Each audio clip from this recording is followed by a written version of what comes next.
Major funding for KPBS Evening Edition has been made possible in part by Anderson Plumbing, Heating and Air, proud to support the mission of KPBS and privileged to serve San Diego clients. Anderson Plumbing, Heating and Air, helping homeowners maintain drain, heating, and cooling systems since 1978. And by the Conrad Prebys Foundation, Darlene Marcos Shiley, and by the following.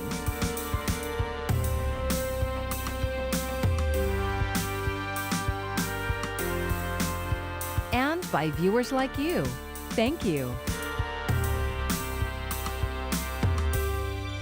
Good evening. It's Monday, June 8th. Thank you for joining us. I'm Maya Trabulsi. Allegations being made tonight of excessive force during a local demonstration.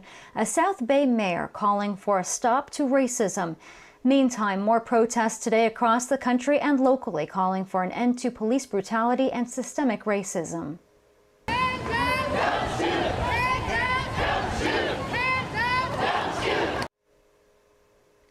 Public defenders and others came together this afternoon. They started marching outside the Federal Defender's Office downtown and ended up across the street from the Hall of Justice. Imperial Beach Mayor Serge Dedina is demanding an investigation into a violent assault during a peaceful protest. He tweeted the following quote, "We cannot allow the ugly legacy of violence, racism, and white supremacy to continue in our beach city," end quote. More now from KPBS reporter Eric Anderson. The incident happened Sunday across the street from Pier Plaza. Marcus Boyd was documenting a protest against police brutality. He was standing on a corner across the street from the pier entrance. Protesters were chanting, "This is what democracy looks like," when a tall man in a red T-shirt and dark shorts walked up behind Boyd and punched him in the head. He punches poorly, so it looked a lot worse than it felt. Boyd tumbled into the street after being hit, and the assailant ran away.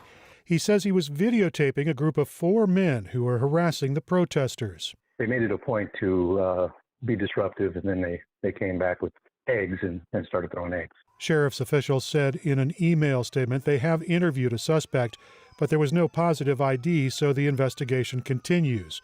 Imperial Beach Mayor Pro Tem Paloma Aguirre found the event disturbing. I told him that we stand with him in solidarity and with the entire Black community of Imperial Beach and regionally. Aguirre says she's proud of the young people who organized the Sunday protest, even as they were being intimidated online. People should not be afraid to be able to peacefully protest because of fear that somebody will come and punch them or aggravate them or even harass them. That is not acceptable. We won't tolerate that. Despite the concern over this incident in Imperial Beach, that will not stop further protests here.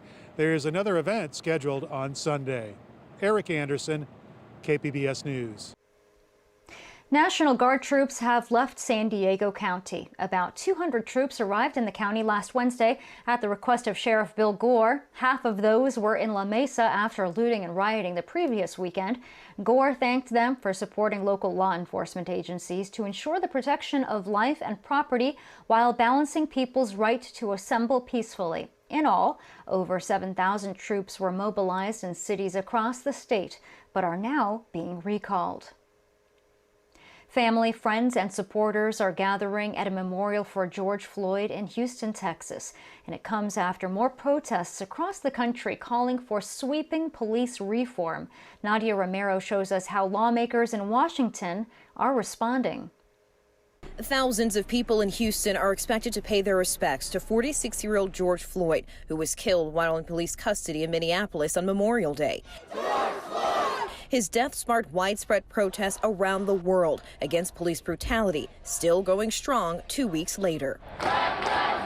And now, local and national lawmakers are responding. In Minneapolis, the city council announced plans to disband the police department, a move that the city's mayor says he opposes. We need a full-on cultural shift in how our Minneapolis Police Department and departments throughout the country function. Am I for entirely abolishing the police department? No, I'm not. Meanwhile, in Washington, Democrats proposing sweeping police reforms. Never again should the world be subjected to witnessing what we saw on the streets in Minneapolis. Their plan includes a ban on chokeholds, the creation of a national police misconduct registry, some restrictions on the transfer of military-grade equipment to local law enforcement, and racial bias training. We are here today to say in our position as leaders in our federal government that reform and change must happen, and it must happen now. But in Houston today, the focus on a man few people knew before his tragic death turned his life into a worldwide movement. In Houston, Nadia Romero, KPBS News. It will cost even more money for the former cop accused of murdering George Floyd to get out of jail. Today, a judge in Minnesota raised the bail amount for Derek Chauvin to $1 million. The most serious charge against him was elevated to second-degree murder a few days ago. He's being held at a maximum security prison. 3 other officers were also fired, arrested, and charged with aiding and abetting.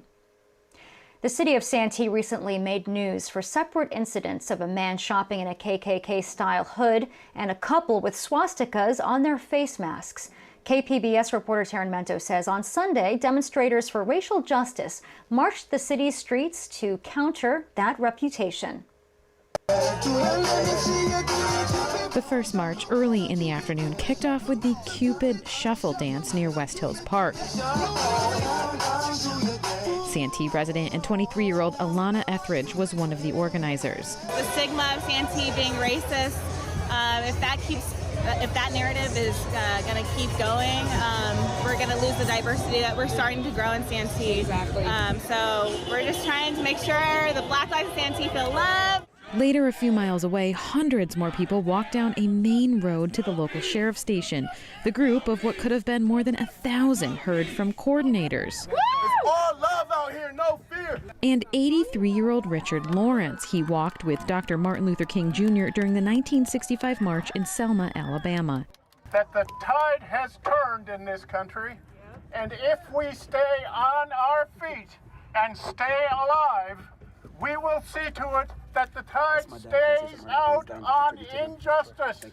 They left flowers at the sheriff's station and honored George Floyd with 9 minutes of silence. That's how long a Minneapolis officer held his knee on Floyd's neck. They then marched back to their starting point, but later, sheriff's deputies raced to a Target store along the group's route where the demonstrators had encountered an opposing group.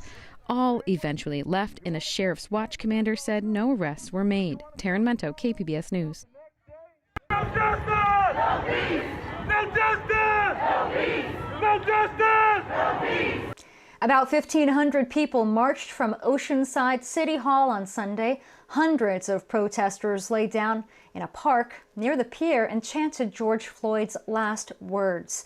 The demonstration was peaceful, and many of those who attended were wearing masks. Just moments ago, Mayor Kevin Faulkner said more reforms to promote trust and transparency with the police are in the pipeline. Chief Nislight, Chief and I met earlier today to discuss what some of these next steps may look like. And we both agree that at the end of the day, the San Diego Police Department needs to be effective, accountable, transparent, and above all else, have the trust of the public. Appreciate all of the work and help and all the great work that people are doing. More announcements on this later this week. The mayor's comments come as San Diego City Council members are due to approve a budget for the next fiscal year. KPBS Metro reporter Andrew Bowen says the council has been flooded with calls, most focused on the police department's budget. It's been a city council meeting like no other. We cannot keep funding our police to this extent. I am calling to urge you that we defund the police. Reject Mayor Faulkner's proposal to increase the police budget. For hours, caller after caller told the council to cut the San Diego Police Department budget and invest the money in social welfare programs. Those calls, like others across the country, have been growing amid near daily protests against police brutality, sparked by the death of George Floyd 2 weeks ago.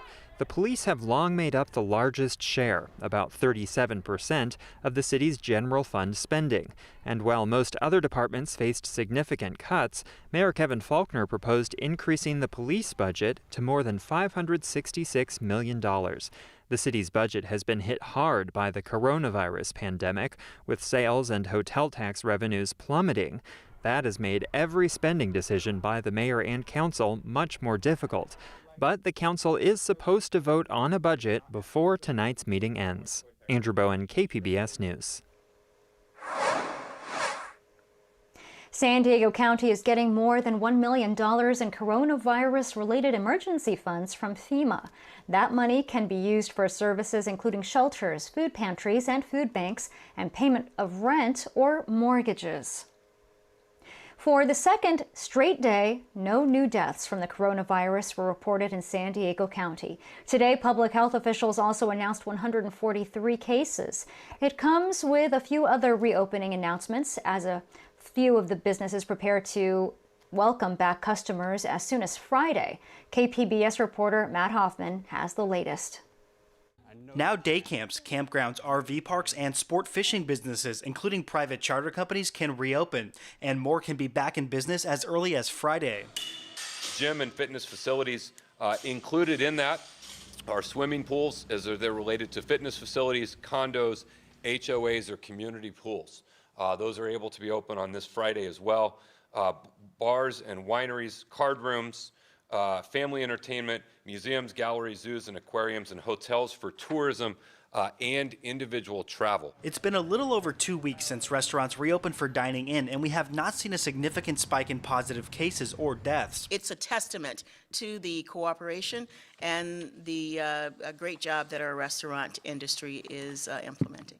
County health officials say there have been no outbreaks at restaurants, which is definitely a good thing. But with more restrictions being lifted and businesses reopening, officials are urging caution. We want to be mindful that although our numbers continue to be relatively flat and generally stable, we want to be mindful that increased activity and increased openings does provide the increased opportunity for spread. While no outbreaks have happened at eateries, some have been traced back to people's residences. We actually have, however, seen a couple of outbreaks seen in private settings, in people's homes. So we continue to encourage people to practice the social distancing. Hands up! Don't shoot! Protests are continuing over the death of George Floyd in San Diego. While many demonstrators are wearing face coverings, they can be at times side by side, potentially spreading the virus. We will see individuals that have participated in these events over the past 7 days that they should be tested and or look out for symptoms. Officials say while they haven't traced any cases back to recent protests yet, they expect to see some in the coming days. Meantime, state educators are releasing rules for how to reopen schools. New guidelines say that desks should be placed 6 feet apart and that both teachers and students should wear face coverings. And instead of every day, classes could be every couple of days or on a weekly rotation. Matt Hoffman, KPBS News. San Diego State University is giving more detail on what students and staff can expect for fall semester. The CSU system has allowed the university's flex plan. It will be a mix of in-person and remote classes. Larger lectures and discussions are likely to be moved online. Campus life will also adjust to allow for social distancing. Residence halls will operate at 50% capacity, with preference given to non-local students. A new study shows San Diegans need to work long hours to afford rent. Self-Financial analyzed government data and Zillow prices across the country, and it found people living in the San Diego-Carlsbad metro area need to work nearly 60 hours per week to afford rent for a one-bedroom apartment, and over 77 hours per week for a two-bedroom. That's based on the median hourly wage of $22 and a fair market rent prices. San Diego came in 4th on the list of large U.S. cities. San Jose topped the list, followed by San Francisco and then Los Angeles.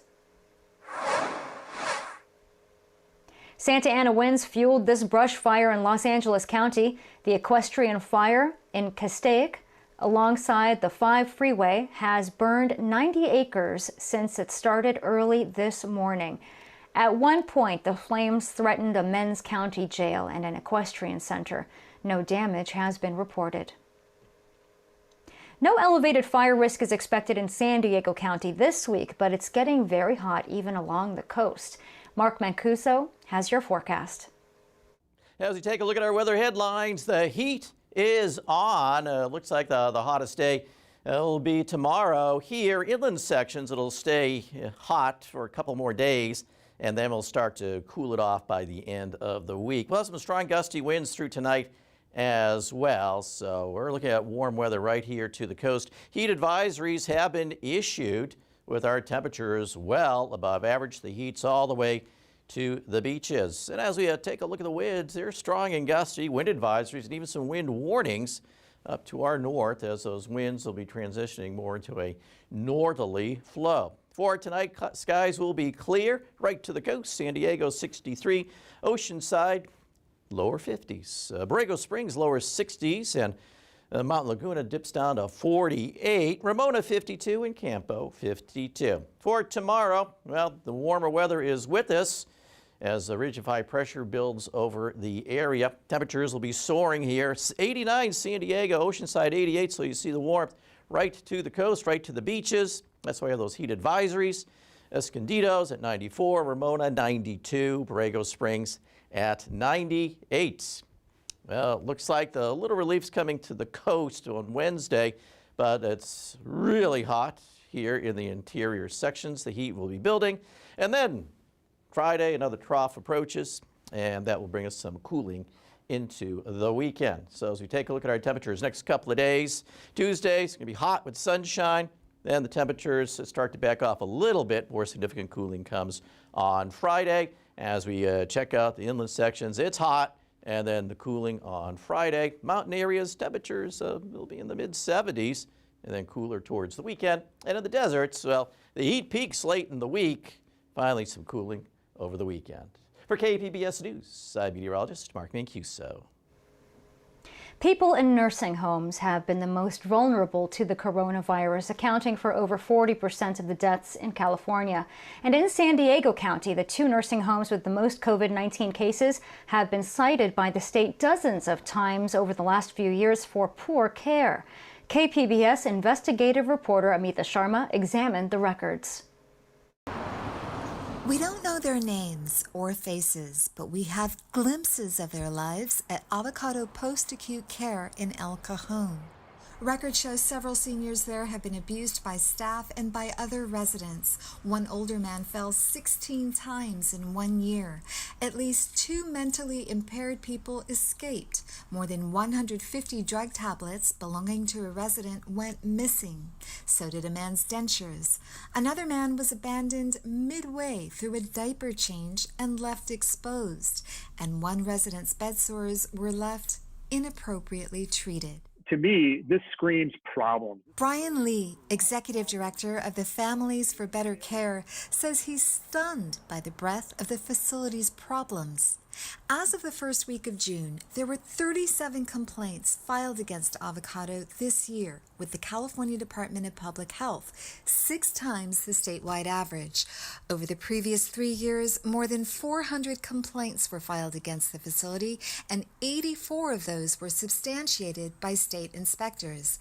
They found evidence of falsified records, abuse of residents by staff, inadequate staffing levels, and poor infection control. Avocado's problems worsened this spring. As of the first week of June, 137 residents and staff at Avocado have been stricken with COVID-19, by far the highest number for any nursing home in the county. Again, Lee. I'd be concerned if I had a loved one in this facility. I'd be deeply concerned. The San Diego County nursing home with the second highest number of cases as of the first week of June, 96 among residents and staff, is Country Hills Post-Acute, also in El Cajon. Like Avocado, complaints against Country Hills far exceed the statewide average for the last 2 years. The facility has been flagged for infection control, broken call lights for residents, and hiring workers with a history of abuse and neglect of residents. The inspectors also discovered the facility had no pest control plan to deal with mice and insects. Under a federal 5-star rating system, Avocado is rated as a 1-star facility. Country Hills has a 2-star rating. Neither responded to requests for comment from KPBS. Sacramento lawyer Wendy York, who sues senior care facilities on behalf of families, says the volume, types, and repeated complaints against both Avocado and Country Hills can only mean regulators are not doing their job. We need to improve our government oversight of the facilities, and we need more transparency. There has to be accountability. In an email, state health officials say they take every complaint and substantiated violation at nursing homes seriously, but they would not comment on, quote, any potential relation between a facility's compliance history and potential COVID-19 outbreaks. Deborah Pacina, Director of Public Affairs for the California Association of Healthcare Facilities, which represents nursing homes, says, quote, you can't draw a straight line between complaints and COVID-19 outbreaks. Experts say the extensive complaint history of Avocado and Country Hills ultimately means that residents aren't getting the care they need. Lee, of Families for Better Care, says it's time for regulators to threaten the nursing homes' bottom line. They can cite them with fines. They can sanction them. State and federal regulators have fined Avocado nearly $35,000 in recent years. The state has fined Country Hills $17,000. Amitha Sharma, KPBS News. As San Diego reopens, facial coverings remain mandatory for entering stores and restaurants. But that doesn't mean you can't look stylish. KPBS reporter Max Rivlin-Nadler went to a mask giveaway and market in City Heights. San Diego, thanks to its large immigrant and refugee population, is now home to fashion designers from all over the world. But when coronavirus hit, their stores had to close. Many of them quickly transitioned to making masks. On Saturday, those designers helped give back to the community. Volunteers handed out fashionable masks to drivers and passersby on El Cajon Boulevard. It's a great way of showcasing local designers in City Heights, supporting them. And with face masks, that was a really good opportunity for anybody who knows how to use a sewing machine, clothing designers, people who do alterations, and making a business from it, doing what they can to survive during this time. From stands set up at 44th and El Cajon, the vendors were also able to sell their masks. Each mask cost $8, or for $15, customers can buy one mask and another to be donated to the public. Anissa Mohammed and her father, Ali Awau, moved to San Diego 3 years ago from Kenya. They're part of the International Rescue Committee's Small Business Development Center and run a tailor shop in the Minnehaha food market. Ali transitioned quickly into the mask market. It wasn't hard for him to make the mask at all. He knew like what patterns he should use, and he started making them. He also taught me how to make the mask, so I was helping out when we had like a lot of orders to make, so we were just like helping out. The whole family was doing it. The plan is to make this a monthly event. For designers like Lily Clue, whose face mask business has taken off during the pandemic, it's an opportunity to showcase the neighborhood's diversity, even during perilous times. It's so amazing, very amazing. It's good to see other people who can still help the community. It is inspiring. It's something nice we have to do. If we can continue doing that, that will help the community. Max Rivlin-Nadler, KPBS News. Good, how are you? Coming off of stay-at-home orders and easing back into a routine can be hard on anyone, but especially children. Mandy Gaither spoke to an expert about ways you can help your children adjust. Even with stay-at-home orders easing, life is anything but normal right now. If you go from 0 to 60, it's going to feel really overwhelming. Licensed therapist Jody Baumstein with Children's Healthcare of Atlanta's Strong for Life says to ease back into it all. I think just recognizing that it's a completely normal response to change. There's nothing wrong with you if you feel nervous about going back. A common sign of stress in children is anxiety, which can look different depending on the age of the child. When you look under the surface, they're having some racing thoughts, or they're really thinking a lot about safety, and that's consuming them and making them a little bit distracted, but it doesn't mean that they're trying to be difficult. Younger children may regress in behavior or have unexplained headaches or stomach aches to avoid leaving the house. Baumstein says help children identify what they're feeling, let them know what to expect, what they might see that's different, like face masks. Ask open-ended questions to get them talking, then validate the feelings, let them know it's normal. And don't dismiss what's being felt. Work with them on how to cope. Those are skills they can use for the rest of their lives. For today's Health Minute, I'm Mandy Gaither. And now for an update on our top stories. Imperial Beach Mayor Serge Dedina is demanding the Sheriff's Department investigate a violent assault during a protest. Marcus Boyd was videotaping a group of 4 men who he says were harassing protesters on Sunday. And that's when Boyd was punched in the head and fell into the street. Sheriff's deputies say they have interviewed a suspect, but there was no positive ID, so the investigation still continues. San Diego City Council members are expected to approve a budget for the next fiscal year. They've heard from dozens of callers asking them to cut the San Diego Police Department's budget and invest the money in social welfare programs. While most other departments faced significant cuts, Mayor Kevin Faulkner proposed increasing the police budget to more than $566 million. And for the second day in a row, no new deaths from the coronavirus were reported in San Diego County. County officials also reported 143 new cases and more reopenings. Day camps, campgrounds, RV parks, and sport fishing businesses can reopen immediately. And starting on Friday, gyms, hotels, bars, and wineries can get back to business. And as always, you can find tonight's stories on our website, kpbs.org/evening edition. Thank you for joining us. Have a great evening.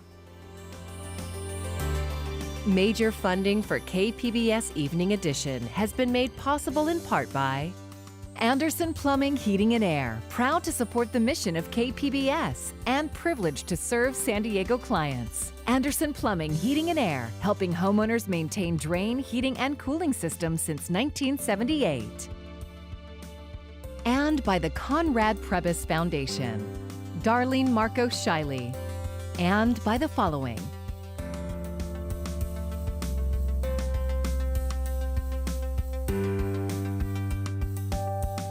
And by viewers like you. Thank you.